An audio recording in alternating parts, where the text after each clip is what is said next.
Apa keterangannya? Satu. Oke. Untuk temannya Demian, kita sama-sama berdoa semoga kawannya Demian cepat sembuh. Amin ya rabbal alamin. Ya. Tapi sebelum kita lanjut, kita menyanyikan lagu nasional dulu ya. Semuanya silakan berdiri.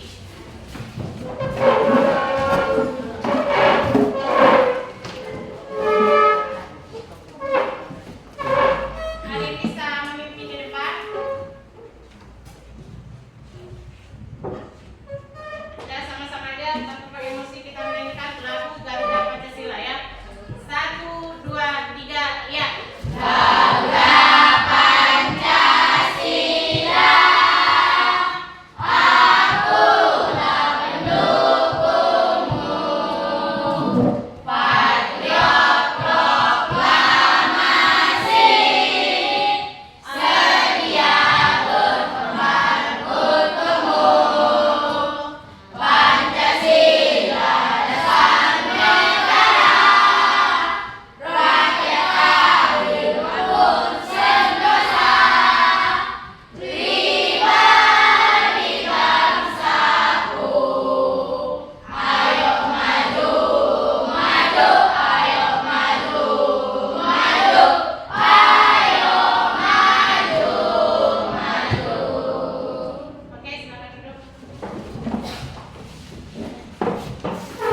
Kita sudah menyanyikan lagu nasional. Seperti biasa, sebelum lanjut ke pelajaran, Ibu akan kembali mengulang apa yang menjadi kesepakatan kelas kita. Masih ingat kesepakatannya? Masih ingat? Masih. Yang pertama, datang tepat waktu. Yang kedua, saling menghargai.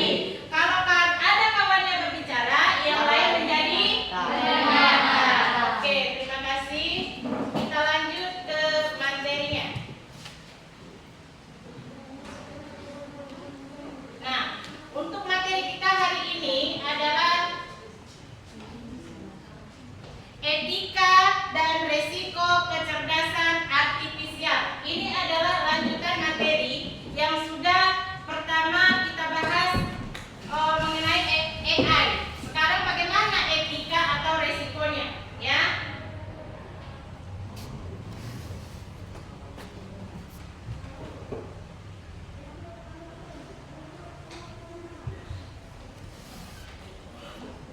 Kecerdasan artifisial telah membawa banyak peluang, telah membawa banyak kemajuan dan peluang dalam berbagai bidang. Namun perkembangan ini juga menimbulkan sejumlah tantangan etika dan risiko yang perlu dipertimbangkan secara terus-menerus. Jangankan kita berbicara tentang AI atau tentang coding, segala perbuatan pasti ada resiko dan tanggung jawab. Sama halnya dengan yang akan kita pelajari, ya. Tetapi sebelumnya ada tujuan pembelajaran kita.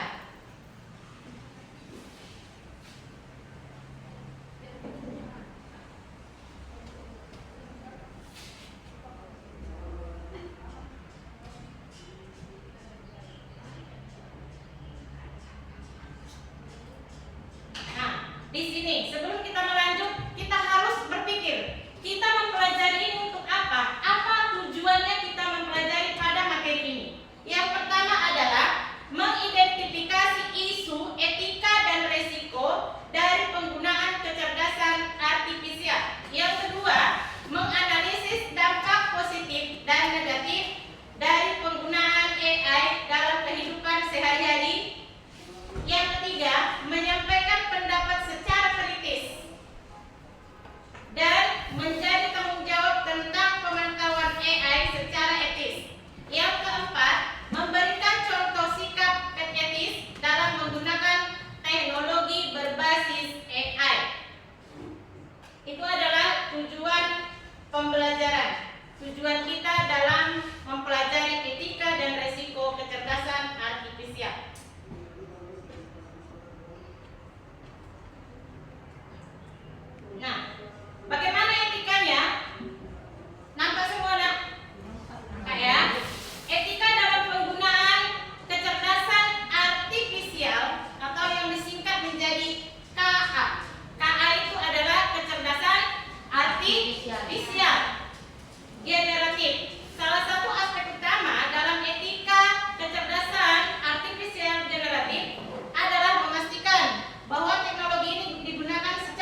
musiknya. Terus yang pertama, transparansi dan keadilan agar pengguna tidak tertipu oleh informasi yang dibuat oleh kecerdasan artifisial dan dapat memahami batasan teknologi. Ya, ini yang kita maksud tadi. Yang kedua, hak cipta dan kepemilikan. Kecerdasan artifisial generatif dapat menciptakan teks, gambar, musik, dan berbagai bentuk karya lainnya. Hal ini menimbulkan tantangan baru dalam hak cipta dan kepemilikan intelektual. Kita lanjut. Nah, apa risikonya? Nah, ternyata kalau kita menggunakan kecerdasan artifisial atau AI atau buatan manusia, ada risikonya. Yang pertama, potensi penyalahgunaan hoax. Tahu hoax? Siapa yang pernah hoax? Pernah dengar kata hoax? Siapa yang pernah dengar kata hoax? Apa sih kita ngerti hoax? Apa pernah? Bohong. Iya, yang lain apa lagi? Iya apa? Penipuan, ya semacam itu. Banyak sekarang kita tidak paham, bahkan informasi yang kita dapat di dunia internet, kita tidak mengetahui mana sebenarnya informasi yang akurat dan mana informasi yang hoax. Sudah menyerupai. Itu maksudnya, ya. Yang kedua, bias dalam data dan hasil. Artinya di sini yaitu kesalahan, ketimpangan atau prasangka yang muncul karena faktor-faktor kesalahan pengukuran, kesalahan pengkodean, kesalahan sampling atau kesalahan interpretasi. Ini maksudnya adalah kesalahan dalam data. Pengolahan data sudah banyak yang diubah. Hal yang paling positif atau hal yang paling harus dipersimpatkan, harus yang tidak dipublikasikan, hati-hati dengan data pribadi. Contohnya apa? KTP, nomor ijazah, nomor HP, dan sebagainya. Kenapa? Karena banyak sekarang, karena kecerdasan artifisial, karena kecerdasan buatan manusia, terkadang nomor KTP kita disalahartikan menjadi kita punya hutang. Paham maksudnya? Yaitu penipuan. Dengan nomor KTP-mu, kamu tidak tahu disalahgunakan orang lain, ternyata Anda sudah ditagih oleh hutang. Makanya hati-hati dengan data pribadi, ya. Nah, terus yang ketiga, pelanggaran privasi. Pelanggaran privasi maksudnya ini hal yang privat. Mungkin ada di antara kamu yang sistem Android-nya ada sistem privat, ya. Ya, terkadang jangankan HP Android, kamu membuat status karena ada burungmu di situ, kau privasi. Ibu PKM tidak boleh melihat. Yang lain silahkan. Pernah seperti itu? Pernah. Jangankan ibu PKM, bahkan ibu di situ yang diprivasi orang tuanya, ibu dan ayahnya. Akhirnya orang tua tidak tahu bagaimana status anaknya. Karena apa? Orang tua tidak melihat bagaimana status anaknya, karena anaknya sudah memprivasi. Yang kecil, teknologi deepfake, yaitu teknologi manipulasi gambar. Di sini ini yang sering membuat penipuan. Ini yang paling sering. Seperti yang Ibu sampaikan tadi. Contohnya di sini adalah deepfake adalah teknik memanipulasi gambar, suara atau video dengan kecerdasan artifisial sehingga tercipta konten baru yang terlihat asli dan meyakinkan. Ini yang Ibu sampaikan tadi. Contohnya, ada seseorang mencuri ayam, tetapi dia tidak tahu kalau di rumah yang punya ayam itu ada CCTV. Setelah sampai ke rumah baru dia sadar, oh iya, yang punya rumah tadi ada CCTV-nya. Jadi dia mencoba mencari bagaimana biar dapat hasil dari rekaman CCTV. Setelah dapat, maka dia editlah itu wajah mencuri ayam itu. Contohnya yang mencuri ayam itu Wahyudi. Karena dia sudah tahu mencuri ayam muara, sampai di rumah dicari bagaimana biar saya dapat video pencurian ayam. Dapatlah rekaman CCTV-nya, dapat Wahyudi. Sampai di rumah direkayasa dengan menggunakan teknologi deepfake, yaitu penggantian wajah kakak video. Yang tadinya memang warna merah, bajunya tetap warna merah, tetapi yang diganti di situ adalah wajahnya. Yang tadi asli dari video itu yang mencuri ayam itu adalah Wahyudi, maka terjadilah tersangka menjadi Fahrul Roji. Nah, kira-kira seperti itulah penipuan dengan menggunakan teknologi deepfake ya. Nah, karena deepfake katanya adalah teknik memanipulasi gambar, suara atau video dengan kecerdasan artifisial sehingga tercipta konten baru yang terlihat asli dan meyakinkan. Nah, ini kalau untuk kecurangan ya. Ada beberapa teknik. Bagaimana cara menggunakan teknik deepfake tadi? Yang pertama dengan menggunakan face. Face artinya apa? Artinya face. Apa artinya face? Apa itu face? Wajah. Ya, teknik ini melibatkan pertukaran wajah. Nah, yang mana tadi bisa berikan pertukaran wajah? Itulah tadi antara pencuri dengan yang korban. Antara individu dalam sebuah gambar atau video. Teknologi ini sering digunakan dalam aplikasi hiburan. Kalau kita ambil contohnya hiburan, apa yang sering kamu pergunakan teknologi deepfake ini? Filter. Di aplikasi apa kamu menggunakan filter? TikTok. Terus apa lagi? IG. Di situ kamu mulusnya minta ampun, putihnya minta ampun dengan menggunakan filter.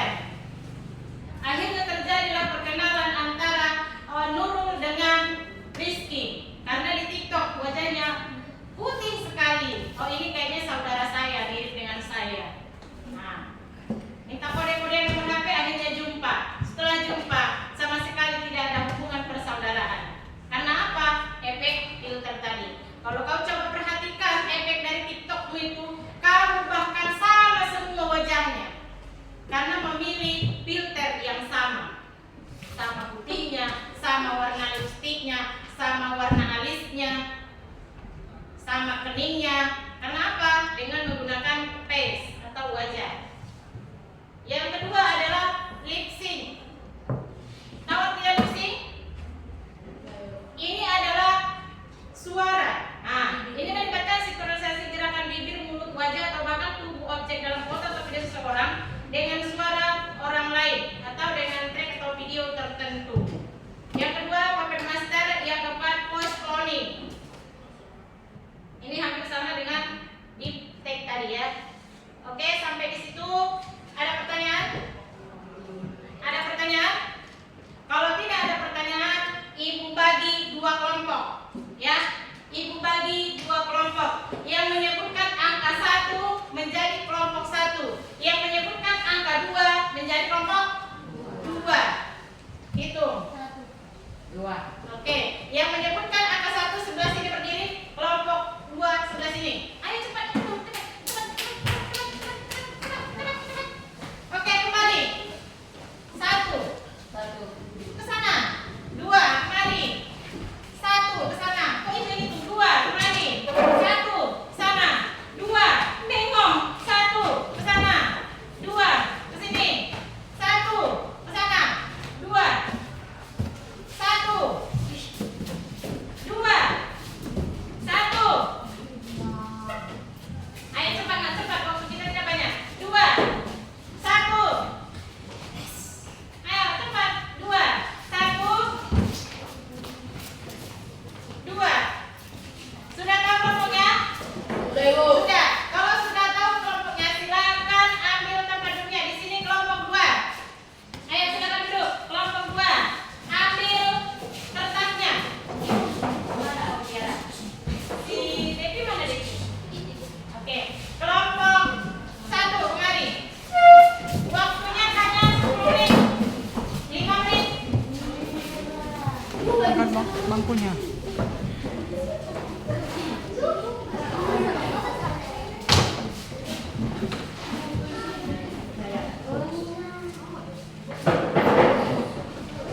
Mandat kelompok 1 itu berdasarkan hasil kerja kelompok 4.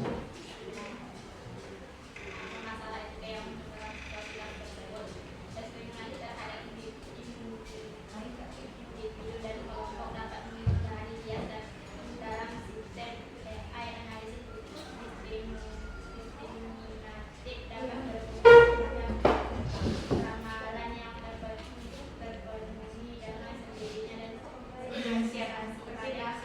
ramalan yang terdiri dari sasaran yang berjauh ekonomi dan prestasi mereka dan masyarakat.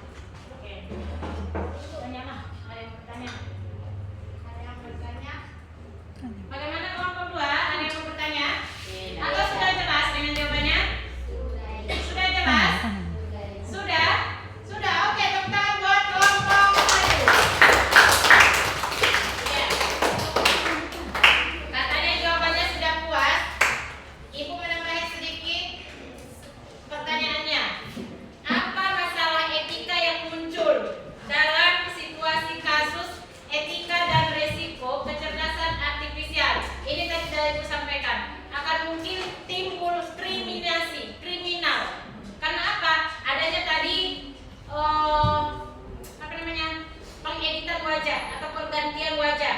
Karena yang tadi tersangka akhirnya mengganti wajah kawannya, maka yang korban tidak terima, maka terjadilah kriminal atau kekerasan. Ya, oke, silakan untuk kelompok 1. Tepuk tangan buat kelompok 1.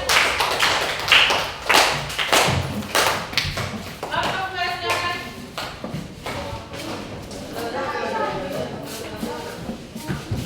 Silakan.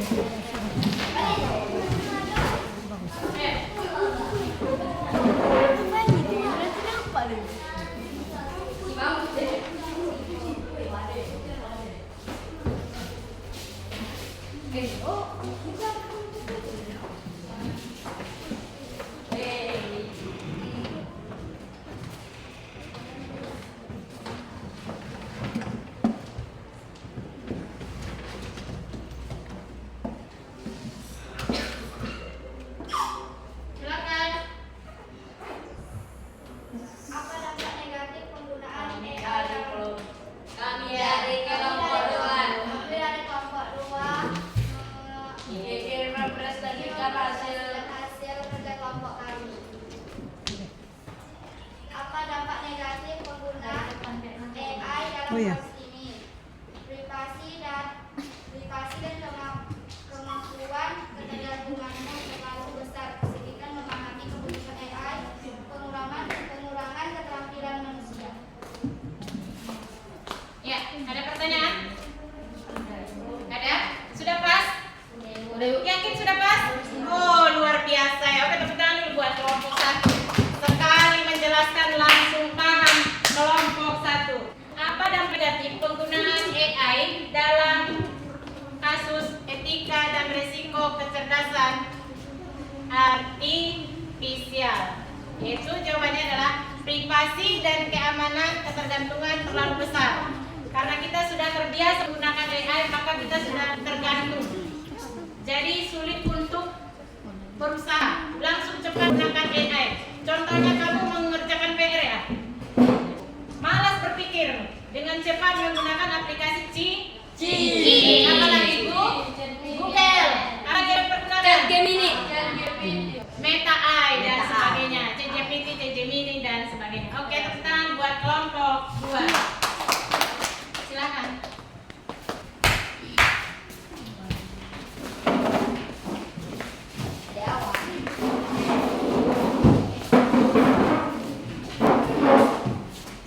Sudah? Sebelum Ibu ambil kesimpulan, siapa yang bisa menyimpulkan apa yang kita pelajari untuk materi ini? Siapa yang bisa menyimpulkannya? Apa yang kita pelajari ini? Ada? Kesimpulan materi ini. Bagaimana? Ada yang bisa? Coba Roti, apa yang kau ketahui dari apa yang kita pelajari?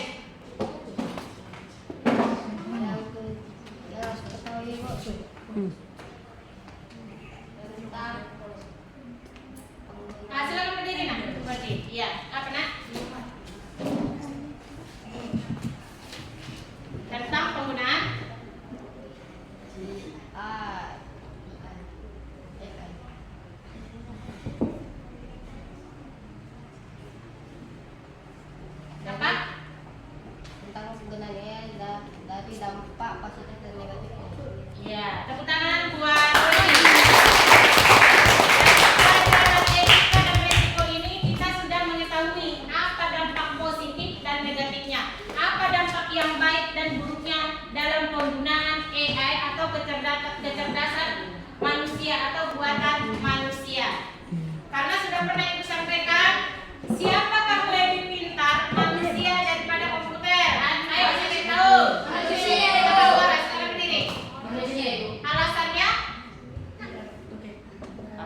Ya, alasannya sama.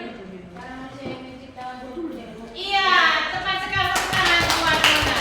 Oke, sekarang kita simpulkan dari materi ini. Tadi yang disebut